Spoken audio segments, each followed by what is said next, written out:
Hello boys and girls, and welcome to our last video lecture on evolution. It's going to be a long one, so let's get started. So evolution is species change over time, and biogenesis is that life comes from life. So we had experiments that disprove spontaneous generation. So spontaneous generation is that life came from nowhere; they just showed up. So Francisco Redi in 1668, he was the one who said that flies only come from the eggs of other flies. And before that, people thought that flies just came out of nowhere. So his experiment was that he put he had two raw steaks out, and he had one that was open, and the other one was covered up with a net, and the other one covered up with like a cheesecloth. And through that he saw that flies would land on the net versus the one that was completely sealed, but there'd be no flies on the meat. Lazzaro Spallanzani in the 1700s, he said that air doesn't form microorganisms. So what he did was he boiled broth that did not grow microorganisms. So he would boil some broth, it would cool. If the flask was left open, he would wait and get growth. But if the broth was heated and the flask was sealed, there would be no growth until it was opened up. The opponent said that boiling the broth destroyed the vital force in the air, which would have created life. So Louis Pasteur in the 1800s, he boiled broth in a curved neck flask, which allowed air in. So here he allowed air in, but it still didn't cause any growth. So no microorganisms formed until the curved neck was removed. So here's Earth's history. Earth is 4.6 billion years old, and we know this from radioactive dating, which we usually use carbon dating. So carbon-14, carbon-14 has a relative decay that we can time and figure out. So we can look and see how many particles have come off and how much energy to figure out how old it is, because isotopes decay at constant known rates. And the time that it takes for 1/2 of that radioactive material to decay is called the half-life. And here's some different pictures of it. So here, carbon-14 is 5,700 years, where iodine-131 is 8 days. Organic compounds. Opren and Haldane in 1923, they figured out that early Earth must have contained ammonia, hydrogen, water vapor, and methane, but no oxygen. So what they saw was volcanic energy, lightning, and UV radiation could actually create amino acids, which is what we need to survive and makes everything that makes us us.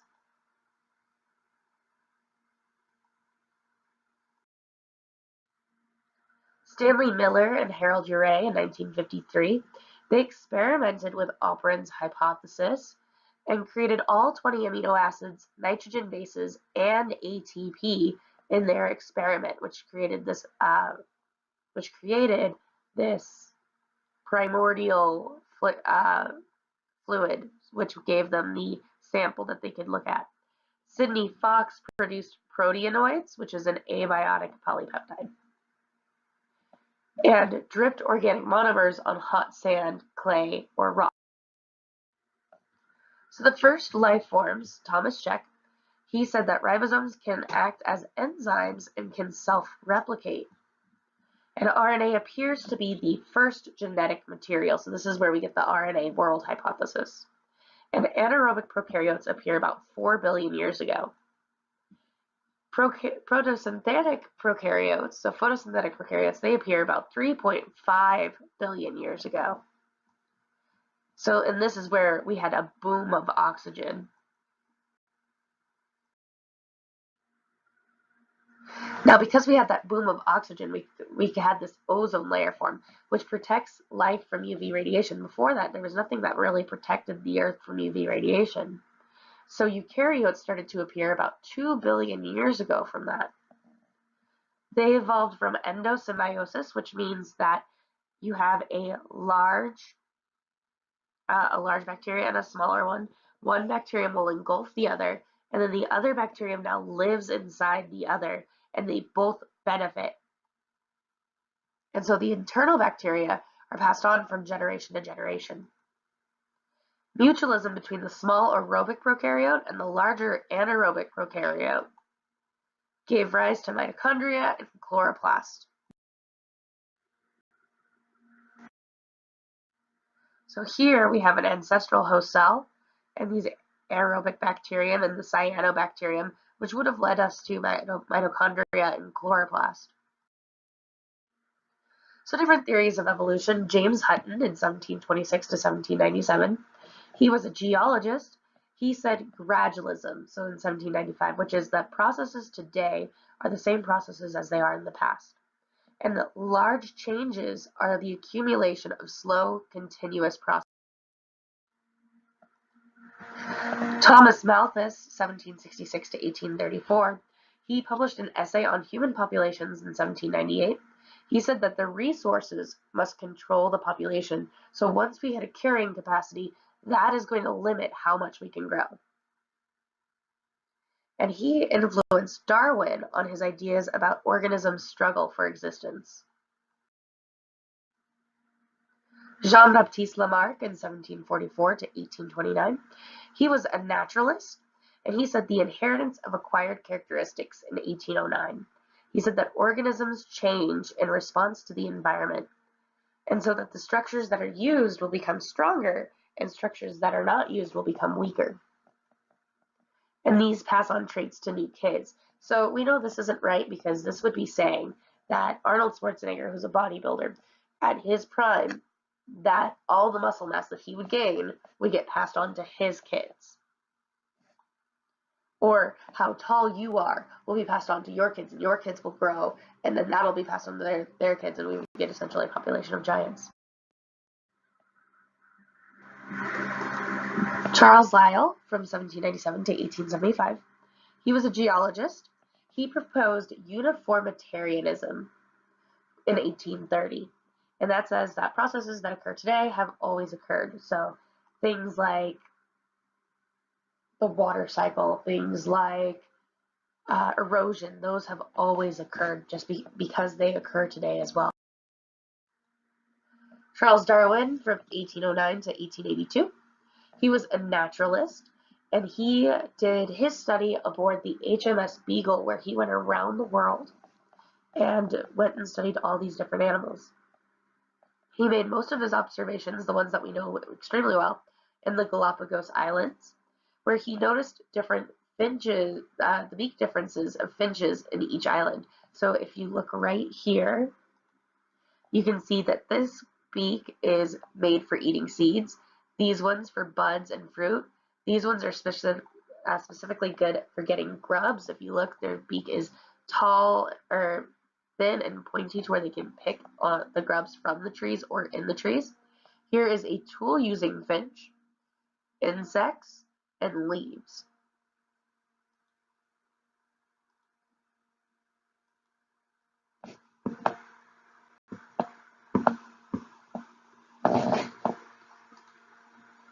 And in 1844, he began writing The Origin of Species. Alfred Wallace, 1823 to 1913, he sends a manuscript on natural selection to Darwin in 1858, and he published that year. And then Darwin publishes his Origin of Species the next year. And his was descent with modification, meaning that we descend from our ancestors with slight modifications that allow, or adaptations that allow us to be better suited for the environment. So this is natural selection being the mechanism, which means that the earth and the areas that we are in are going to naturally select the areas that are the people or the animals that are best suited for that environment. And those that are better suited and can reproduce are going to pass on those traits. So adaptive advantages are determined by nature, and fitness is an individual's gene contribution to the next generation. So evidence, fossils. This is types. We get imprints, molds, casts, tracks, hard parts, and actual remains. And we can date fossils by absolute dating, which is radioactive isotopes, or by relative dating, so by comparing it to where they are to where other fossils that we know are in on the geologic layers. So like how low they are in the ground and looking at the different layers of the earth. So sediments are always layered down in strata, and the lowest layers are the oldest. And a fossil's positions in undisturbed rock gives it its age relative to other fossils. So if you look right here, the ones up here are younger than the ones down here.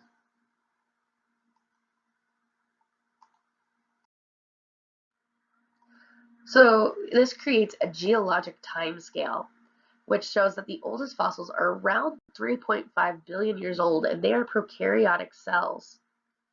And these fossils show the Earth's changes in the organisms, the climate, and the environment. The biogeography is a geographical distribution of species.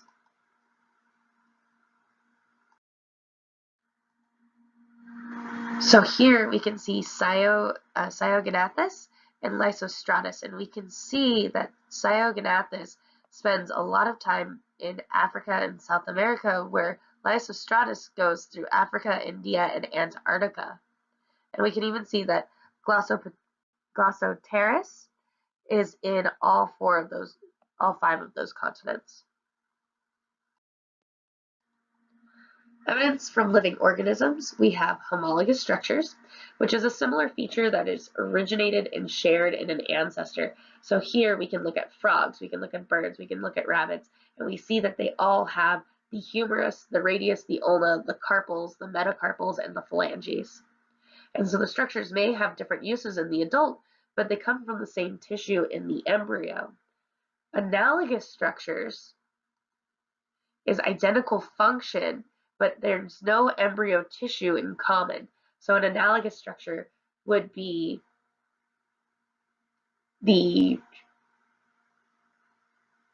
a butterfly wing versus a butterfly wing versus a bird's wing. And they're not closely related at all.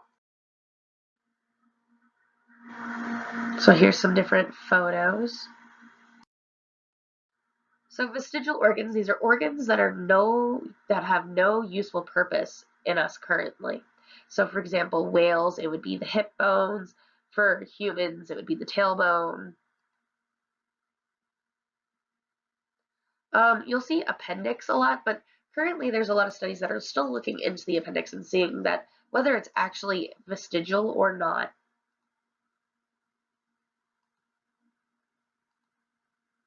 So here you can see a human tail.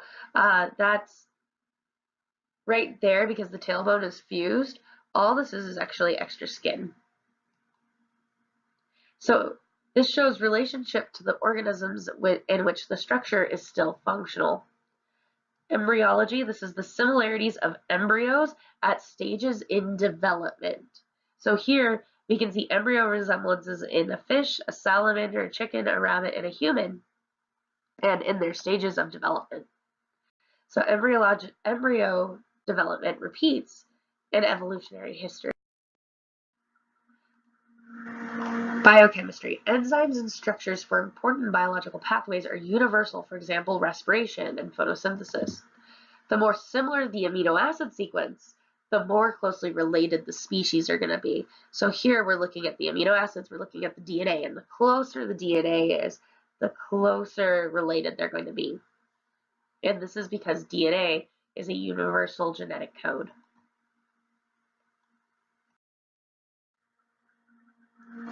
So populations are the smallest unit that can evolve or adapt. And variation exists in a population. And this is due to resources, food, soil, heredity, your genotypes, And this causes the variation due to mutations and the recombination, so crossing over, which we learned earlier on in the year, and independent assortment, which we also learned early on in the year. And through the random fusion of gametes, getting one half from your mother and one half from your father. And because of recombination and random fusion of gametes, sexual selection allows for much larger chances of speciation or even larger chances of mutation. The gene pool is all the genetic information for a population. So the frequency of a certain allele in a population will determine the phenotype frequency. So right here, you're going to see the Hardy-Weinberg equilibrium. And this was an experiment to prove mutation. Because what it says, that allele frequencies stay the same in an undisturbed population. So right here, you'll see in this mouse picture that there is 1, 2, 3, 4, 5, 6 with the 2 gray dots. 1, 2, 3, 4, 5 with the 2 white dots, and 3 that are heterozygous. So 1 black dot, one gray dot, 1 white dot. And that frequency should stay undisturbed if there is no mutation, if there is no random mating, so we'll go over it a bit as well. And this allows scientists to measure change in a gene pool due to the fact of being able to look at them. So mutations can be caused by mutagens. They can change the DNA, producing totally new alleles. Most are harmful.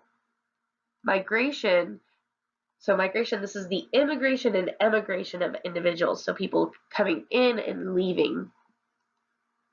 And this ensures gene flow.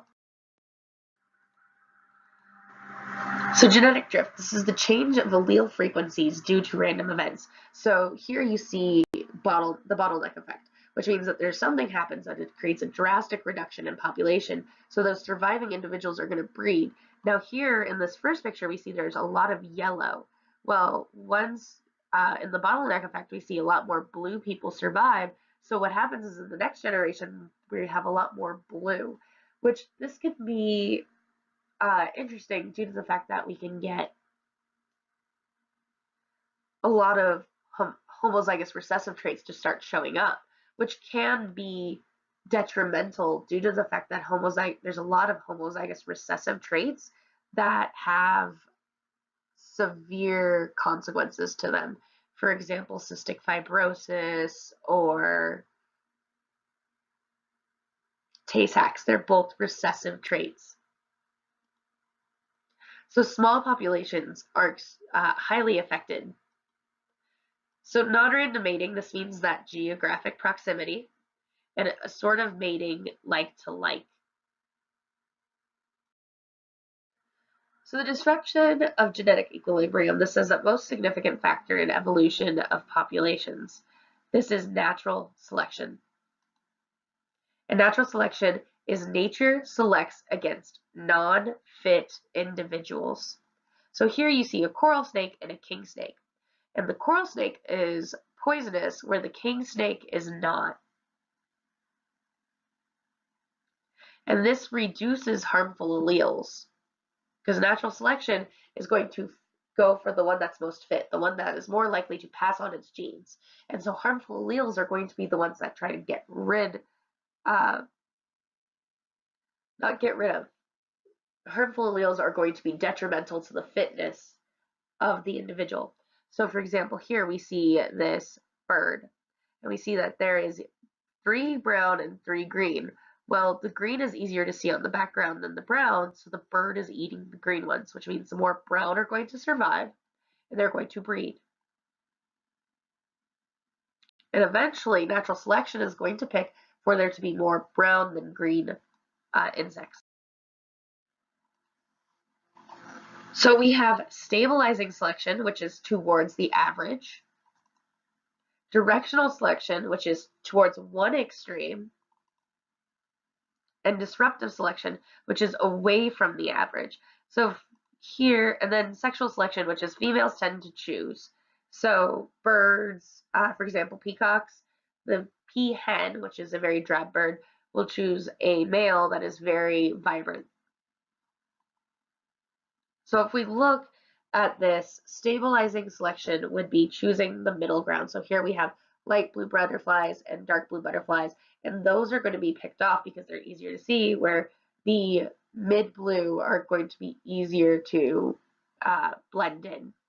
Same thing over here. So if we look at the middle one right here for disruptive selection, we see that there's something that has happened where the light blue butterflies are better able to blend in with their environment in one area, and the dark blue are better able to blend in other areas, but those middle blue butterflies are not able to blend in that well. So those end up getting picked off. And disruptive selection is really interesting because this is where we can get a higher chance of speciation. So speciation is when one species becomes two. And when populations become significantly different, we get speciation. So we can get morphology speciation, which is they're physically different. So here, an alligator and a crocodile. We can get problem individualized variation. So for example, one being not physically able to breed with the other anymore. And a biological species concept. So this was proposed by Ernest Mayr, and it said a population that can interbreed. So for example, problem with extinct species. And then the modern species concept, which is they're morphologically similar. So here we have a horse and a mule. Well, a horse and a donkey, sorry. We have the horse and the donkey. And the horse and the donkey can mate and create a mule, but the mule is sterile and cannot breed.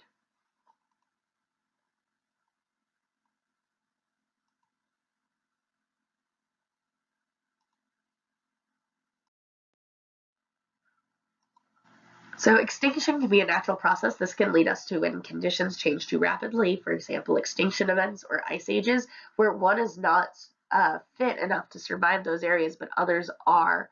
And so those ones that are fit to survive can immediately start breeding. An interesting extinction event is actually the ones that humans did with things like giant sloths and other giant animals. The other giant animals were not prepared for humans to get tools and to go and hunt them down and essentially have them go extinct. And when a species is outcompeted, so for example, for the species being outcompeted, uh, this is usually with placental mammals, and marsupials is a great example. Marsupials used to be almost everywhere, and placental mammals were better fit and were able to and reproduce and have the children. When the children are born, they're usually born fully grown, and they only need to be drinking milk for a short amount of time, versus marsupials, which have a very short gestation time, so that means the mother is pregnant for a very short time, but has a long weaning time, meaning they're with the mom and they're drinking milk, staying with the mom for a very long period of time. So they were outcompeted by placental mammals, and that's why there's very few marsupials. And when a specialization restricts a lifestyle and conditions change. So a great example for this is peppered moths. Now, in peppered moths, this happened in Great Britain during the Industrial Revolution. And what ended up happening was we had white peppered moths and black peppered moths. And the white peppered moths on the original trees blended in perfectly. However, with the Industrial Revolution, that gave rise to a lot of smog and smoke, and those trees became coated in it. So the black peppered moths then were able to blend in perfectly, where the white ones were able to be seen, and so the white ones started getting eaten off. So the lifestyles and conditions changed, which caused the white peppered moths to be now in a very rare occurrence.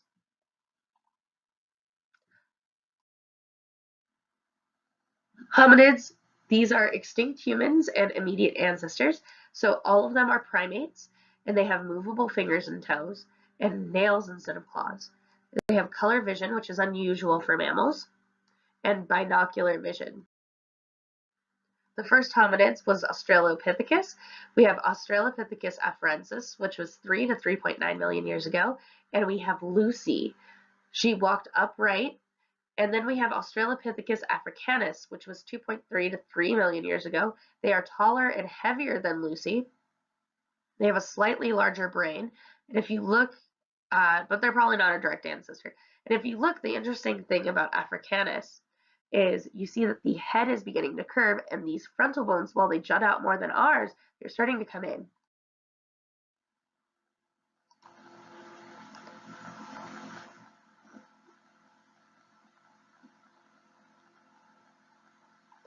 So here we have the genus Homo, which is Homo habilis. Now, once again, look, the cranium is enlarging, and these